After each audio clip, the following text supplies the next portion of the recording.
aimes bien que quelqu'un te monte sur ton dos à toi? Non. Ça dépend.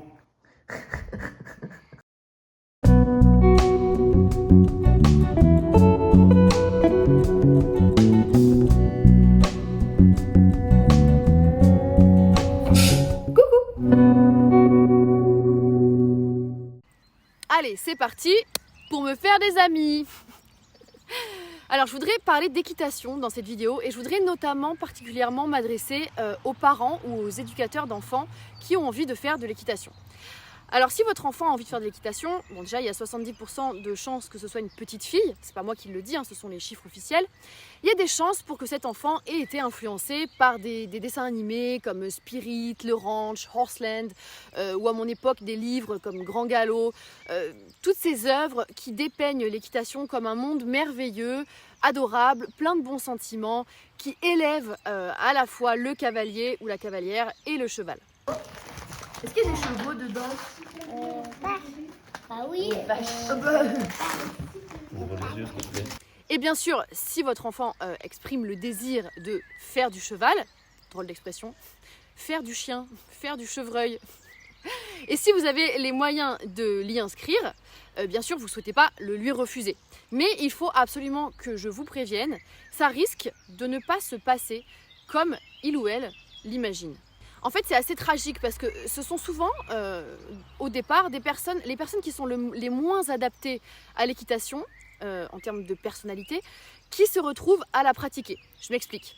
Il y a des chances pour que ce soit une enfant qui adore les animaux, empathique, qui rêve de créer une connexion particulière avec son poney ou son cheval, de lui donner de l'amour, de créer une complicité qui lui permettra à terme de galoper sur les plages, cheveux au vent, voire de gagner des concours, hein, grâce à cette complicité qu'elle aura mis en place entre son compagnon et elle-même, ou lui-même. Et c'est peut-être même, alors ça c'est pas les chiffres qui le disent, hein, mais c'est mon observation d'un monde que j'ai assidûment fréquenté, c'est peut-être un enfant un peu introverti qui préfère consacrer son temps libre à donner de l'amour à un animal plutôt que de pratiquer un sport collectif plus extraverti, plus violent peut-être. Et c'est dommage parce que en réalité, l'équitation, c'est pas que faire des tresses à son poney, c'est plutôt une pratique qui consiste à soumettre à sa volonté un animal de plusieurs centaines de kilos qui n'a pas envie d'être dominé et qui va se rebeller régulièrement. Moi, j'ai pratiqué l'équitation pendant une dizaine d'années et chaque mercredi matin ou samedi matin, avant de me rendre au club, j'avais une boule au ventre, une boule d'anxiété et je ne comprenais pas pourquoi. Je croyais que le problème venait de moi. Parce qu'en fait, on ne m'avait pas donné les mots, les notions pour penser cette expérience pour ce qu'elle était réellement. Et c'est ce que je compte faire dans cette vidéo, vous donner les notions pour penser cette expérience pour ce qu'elle est réellement. Je ne vais pas y aller par quatre chemins. Je pense que pratiquer cette activité, c'est quelque chose de malsain pour votre enfant, que cela lui enseigne des mauvaises valeurs, que ça le pousse ou la pousse à se couper de sa sensibilité, de son empathie, et que ça floute dans son esprit les notions de consentement. Ce qui est quelque chose qu'on veut au contraire que nos enfants comprennent, je pense, hein, le consentement, peut-être même encore plus pour des petites filles. Et je vais vous expliquer précisément pourquoi. Alors d'abord, on va essayer de définir ce que c'est précisément l'équitation. Alors en termes d'activité physique, de sport, ce qu'on apprend pendant l'équitation, c'est principalement l'équilibre. Hein, voilà, trouver son assiette à différentes allures. Fin de l'histoire. Tout le reste, ce qu'on apprend à part ça, ce sont des techniques qui nous servent à faire accepter au cheval accepter de faire ce que l'on a envie qu'il fasse. Hein, trotter, galoper à telle ou telle vitesse, à tel ou tel pied, hein, c'est-à-dire en mettant en premier la jambe droite ou la jambe gauche, slalomer, ne pas bouger, se promener dans un environnement avec des véhicules sans réagir, ne pas manger, donner son sabot, accepter peut-être même qu'on fasse de la voltige sur son dos, sauter des obstacles, etc. etc. Et tout cela, non pas dans le but de prendre soin du cheval, parce que tout ça serait nécessaire pour lui, mais pour notre propre plaisir, pour notre loisir. Et puis pour gagner de l'argent sur son dos, pour les personnes qui en tirent un profit. Sauf que malgré le dressage intensif des chevaux, hein, malgré le fait qu'on a brisé depuis leur plus jeune âge leur volonté propre, ils continuent quand même énormément à manifester leur résistance, hein, à résister. Et c'est cette résistance d'un animal qui n'a pas envie de participer au cours du samedi matin, c'est à cette résistance que votre enfant va être confronté. du début à la fin de sa session. La relation à l'animal que vous allez proposer d'expérimenter à votre enfant, ce n'est pas celle de la complicité. Hein. On a rarement vu un enfant jouer avec un cheval, hein, comme on peut jouer avec un chien. La relation à l'animal que vous allez proposer à votre enfant d'expérimenter, ça va être celle de la domination. Tout au long de son cours, votre enfant va rencontrer des résistances diverses et variées qu'il va s'agir de vaincre.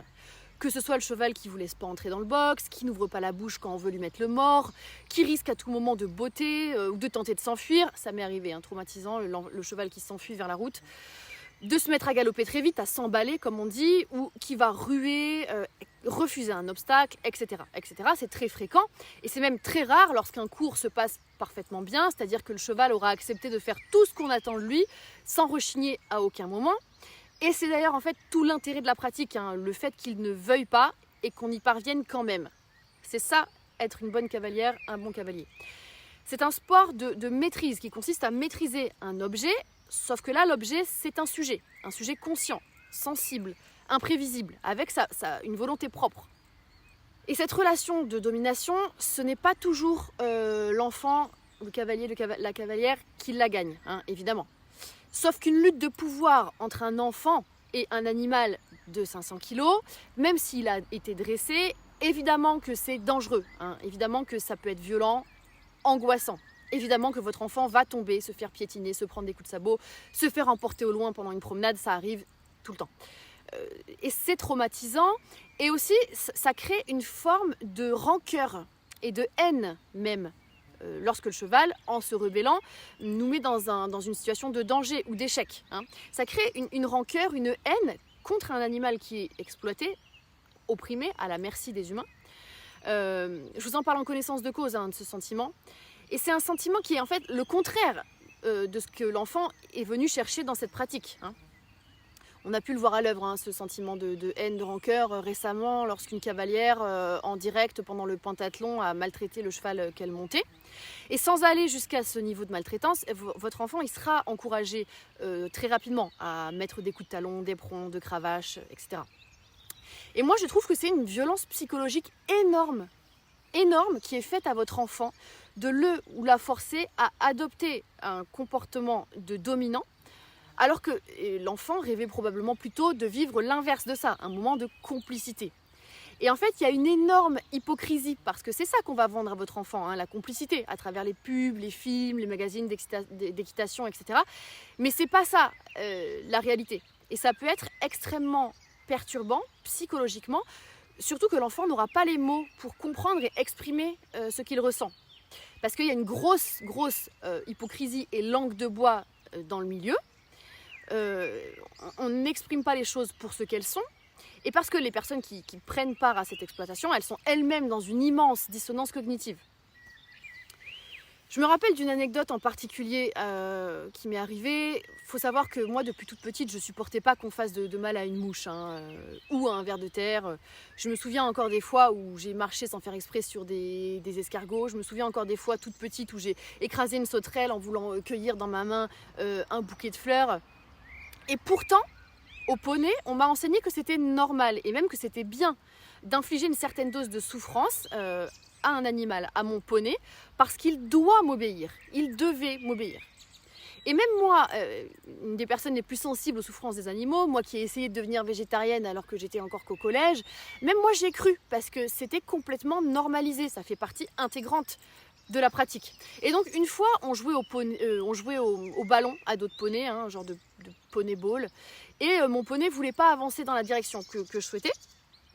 Et je me suis retournée et je lui ai mis une grosse tape sur les fesses. Et dans la voiture pour rentrer à la maison, j'ai dit à ma mère qui avait assisté à mon cours, « T'as vu maman, quand Prince il a pas voulu jouer, je lui ai mis une grosse fessée. » Et elle m'a rien répondu. Peut-être parce qu'elle était concentrée sur la route, hein, peut-être qu'elle n'a pas entendu, mais j'ai ressenti un malaise de sa part et j'ai ressenti un malaise intérieur moi aussi. Et en effet, qu'est-ce que j'aurais voulu qu'elle me réponde? Qu'est-ce qu'elle aurait pu me répondre? C'est super ma petite chérie, vive la violence! Donc voilà, c'est une des occasions qui a révélé la dissonance cognitive que cette pratique, l'équitation, nous obligeait, elle et moi, à mettre en place pour prétendre que tout allait bien, que tout était normal. En En fait, votre enfant, il recherchait sans doute un peu de douceur dans ce monde de brut. Mais vous savez ce que c'est que la réalité de la vie de ces animaux? Ils sont engrossés, élevés, achetés, vendus, sevrés beaucoup trop tôt, beaucoup plus tôt que dans la nature, retirés à leur mère bien trop tôt également, débourrés, dressés. Ils sont utilisés toute leur vie jusqu'à usure complète. Et puis souvent, ensuite, ils sont envoyés à l'abattoir parce qu'il n'existe pas de système de retraite automatique pour les chevaux. Lorsque vous payez les cours d'équitation de votre enfant, c'est très cher parce qu'évidemment, maintenir en vie des animaux de plusieurs centaines de kilos, ça coûte cher. Mais ça n'inclut pas leur retraite. Donc il y a des associations, il y a des bénévoles qui essayent de gérer tout ça, de placer les chevaux trop âgés dans des prés chez des gens qui acceptent de les prendre pour qu'ils finissent leur vie tranquillement, mais il n'y a aucune garantie. Et ces êtres, à qui on nie tout droit à la liberté, tout droit à faire leur propre choix, ils sont créés et ils sont mis à la disposition de votre enfant pour que votre enfant s'amuse. Si tant est que ça l'amuse réellement. C'est une activité dans laquelle il y a un fort taux d'abandon. Et puis ensuite, ils sont assassinés. Et ça se sent, hein, ça transpire le malheur dans les clubs. Pour un peu qu'on soit un peu sensible, ça pue le glauque, le sinistre. Les chevaux, ils vont au pré qu'une ou 2 fois par semaine chacun, parce que c'est ingérable en vrai, en termes de coût et d'espace, de leur permettre de se reposer et de se détendre à un rythme décent. Même dans les tout petits clubs, c'est pas possible. En fait, tout ça, c'est des petites usines d'exploitation destinées à l'amusement des enfants riches. Si vous trouvez que mes propos sont étranges ou exagérés, c'est parce qu'en fait, on nous a mis des filtres devant les yeux. Hein, la civilisation nous a mis des filtres déformants, des croyances fausses, comme les chevaux ont besoin d'être montés. Les chevaux aiment être montés, mais c'est faux. Hein, tout comme les chiens, les sangliers, les oiseaux, les humains. Les chevaux n'ont pas besoin et n'aiment pas qu'on monte sur leur dos pour leur dire à l'aide de ficelles qui tirent sur leur bouche ce qu'ils doivent faire. Hein. Et si parfois ils semblent contents d'aller se balader avec un humain sur le dos, c'est parce qu'en fait c'est le seul moment où ils sortent de leur box et où ils ont accès à des grands espaces et à un peu d'herbe fraîche. Mais ils préféreraient le faire sans tout l'attirail de soumission qu'on leur impose et sans un petit tyran sur leur dos. Je voudrais m'adresser maintenant aux féministes qui me regardent. En fait, vous êtes en train d'apprendre, avec cette pratique, avec l'équitation, vous êtes en train d'apprendre à votre enfant que c'est ok de disposer du corps d'autrui comme bon lui semble, malgré des signaux clairs de non-consentement. Vous êtes en train d'apprendre à votre enfant que c'est ok d'imposer sa volonté à un autre être vivant parce qu'elle veut vraiment gagner le jeu de poney-ball ou avoir une médaille ou parce qu'il ou elle a besoin d'adrénaline. Nous, les féministes, on lutte contre la culture du viol. On ne veut pas que nos enfants deviennent des violeurs en puissance et on ne veut pas que nos enfants regrettent d'avoir accepté qu'on utilise leur corps parce que le consentement n'était pas quelque chose de clair et de sacré dans leur tête. Et je pense qu'il y a là un parallèle qui est évident à faire. Comment voulez-vous expliquer le consentement à des enfants à qui on dit que c'est ok d'utiliser le corps d'un autre individu? Un individu qui a un nom, hein. Le cheval, il a un nom. Juste pour son bon plaisir. En fait, en faisant ça, je suis persuadée qu'on atrophie leur capacité à l'empathie et on brouille leur notion du bien et du mal. L'une des règles de base du vivre ensemble, c'est de ne pas faire à autrui ce que tu ne voudrais pas que l'on te fasse. Hein. Et en faisant faire de l'équitation à nos enfants, on leur apprend directement à faire l'inverse. La seule justification à ne pas suivre cette règle, c'est parce que c'est un cheval, parce que c'est un animal, parce que c'est une autre espèce, parce qu'il est différent, parce qu'on peut le faire tout simplement, parce qu'il nous est intellectuellement inférieur. C'est du spécisme en l'occurrence, mais c'est le même ressort que dans toutes les oppressions. Hein. Alors pourquoi je vous parle d'équitation spécifiquement et notamment d'équitation de loisirs et pas d'autre chose ? Pas d'équitation, les courses, l'équitation faite à un niveau professionnel, tout ça. En fait, je vous parle de ça parce que ça me semble être un des visages les plus hypocrites et les plus pervers que prend le spécisme. En vérité, plus on monte dans les niveaux, dans l'équitation, dans les compétitions, etc., moins l'hypocrisie est présente. Hein. Je me rappelle, il y a quelques années, on m'avait demandé de faire un reportage sur les jockeys. Et on m'avait demandé de mettre en avant leur relation de complicité avec leur cheval. Et je peux vous dire que j'ai eu un mal fou à faire ce reportage parce qu'il n'y avait aucune notion de complicité. Hein. Les jockeys, ils montent même pas leurs propres chevaux, ils les connaissent pas. Il s'agit d'une pure relation d'exploitation justifiée par l'appât du gain. Hein. Ce qui se passe dans le monde des courses, des compétitions, c'est immonde. C'est immonde, c'est vraiment d'une grande violence. Mais c'est pas l'angle de ma vidéo aujourd'hui. J'aurai l'occasion d'y revenir par contre dans des prochaines vidéos. Aujourd'hui, je ne m'adresse pas à ceux qui font de l'argent sur le dos des chevaux. Hein. Je ne m'adresse pas à l'industrie, je ne m'adresse pas à la Française des Jeux, aux éleveurs, etc. Parce que ces gens-là, ils ne sont même plus dans une notion de bien ou de mal, en fait.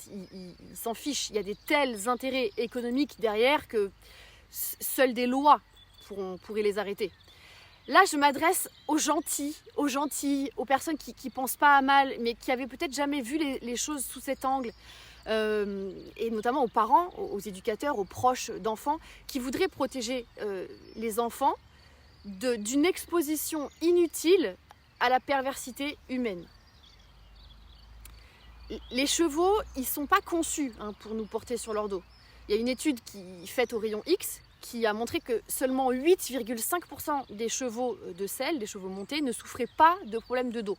Je vous mettrai la source en barre d'infos. L'éthologie, c'est-à-dire la science des comportements des animaux non humains, elle a montré que les conditions de vie nécessaires pour que les chevaux domestiques soient moins malheureux ne sont pas les conditions que peuvent proposer les clubs, même les meilleurs clubs, même les tout petits clubs. Hein, il faudrait des box beaucoup plus grands, des espaces de vie commune pour les chevaux, des prés à perte de vue. Il faudrait beaucoup plus de chevaux pour beaucoup moins d'élèves, pour qu'il y ait une rotation plus lente, hein, pour qu'il y ait moins d'exploitation. Bref, en fait, pour que les chevaux de club aient une vie pas trop pourrie, ça coûterait encore beaucoup plus cher que les tarifs actuels, qui sont déjà inaccessibles en fait, pour la plupart des humains. Et ça, c'est sans même parler de la fin de vie des chevaux, pour laquelle il faudrait aussi cotiser en fait, du coup, quand on paye pour des cours d'équitation. Et il faut aussi savoir que les chevaux, ils ne sont pas plus épanouis. Cela ne les élève pas, ne les épanouit pas d'apprendre à maîtriser des exercices qui ont été inventés par des humains, pour des humains. On leur rend pas service en les dressant. Imaginez si une autre espèce plus intelligente que la nôtre venait et nous utilisait comme des marionnettes en prétendant que c'est pour notre bien, parce qu'à l'état sauvage, on ne sait pas quoi faire de nos membres apparemment. J'ai regardé la définition de l'équitation selon la Fédération de l'équitation de tradition française. Et alors pour moi, c'est une insulte faite à notre intelligence et à notre lucidité. L'équitation de tradition française est un art établi sur une relation harmonieuse de l'homme et du cheval qui exclut l'emploi de la force physique ou de contraintes psychologiques. Qui exclut l'emploi de la force physique ou de contraintes psychologiques. Donc en fait, les chevaux, ils font ça naturellement. Tout ce qu'ils font là, vous savez, ça me fait vraiment penser à cette insulte récurrente qui est adressée aux défenseurs des animaux, bisounours. Et moi, cette insulte, elle m'a toujours interloquée parce qu'en fait, c'est l'exact inverse qui est la réalité. C'est-à-dire que les défenseurs des animaux, ils savent que l'exploitation des animaux, dans le monde dans lequel nous sommes, ça peut jamais être mignon. Et les bisounours, pour moi, c'est ceux qui croient à cette définition de l'équitation à la française. Et c'est ceux qui écrivent ce genre de définition et ceux qui y croient. Ils planent, pour moi, ils planent à 8000. Il y a une volonté de ne pas regarder la réalité en face, de ne pas avoir les pieds sur terre, qui pour moi est immorale. Les chevaux, ce ne sont pas des objets, ce sont des sujets, ce sont des individus qui ont une conscience. La science a prouvé maintenant que les animaux, la plupart d'entre eux, en tout cas les chevaux, ont une conscience. Si jamais on avait besoin de ça pour le savoir, ils ont des préférences, ils ont des intérêts particuliers. Et dans le cadre de l'équitation, on nie leurs intérêts pour faire passer en priorité les nôtres ou ceux de nos enfants.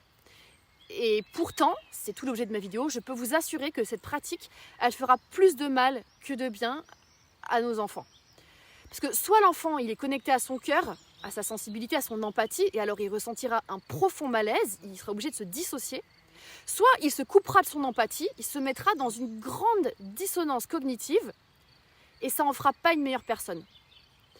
je peux vous assurer, pour avoir bien fréquenté le milieu, que parmi les moniteurs et les monitrices d'équitation, il y a énormément de dépressifs et de psychopathes. Voilà, c'est tout ce que j'avais à dire pour aujourd'hui. Et au fait, n'oubliez jamais que quand vous dites à quelqu'un qu'il ne faut pas faire la morale, vous êtes justement en train d'en faire. Qu'est-ce qui t'a donné envie de commencer à monter sur des chevaux? Car je croyais pas qu'il allait me faire tomber. Ah, tu croyais pas qu'il allait te faire tomber, ouais.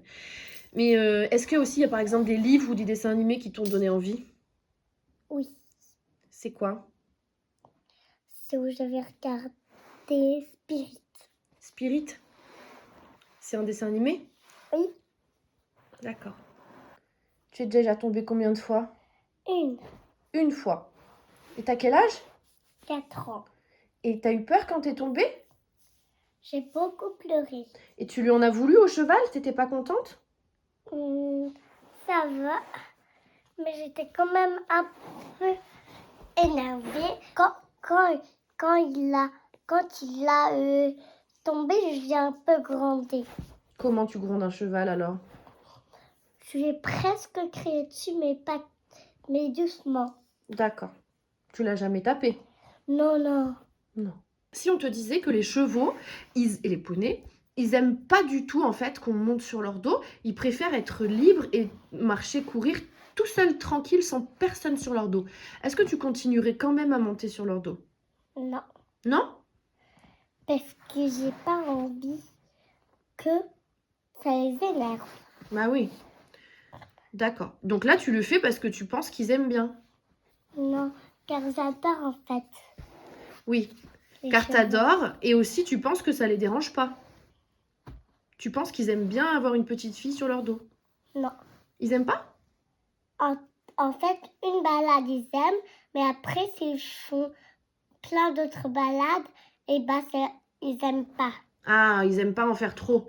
Et ils aiment bien être dans le manège, faire des exercices?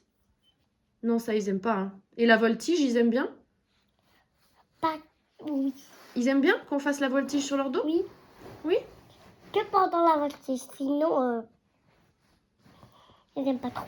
Ils aiment pas trop quoi? Qu'on leur monte sur le dos pendant qu'on leur donne à manger. Ah, pendant qu'on leur donne à manger, oui. C'est qu'elles me regardent.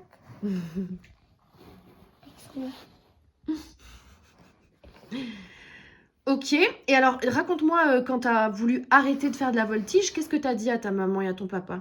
Que je voulais plus faire de la voltige, car je suis tombée. Et oui, t'es tombée et après du coup tu voulais plus en faire.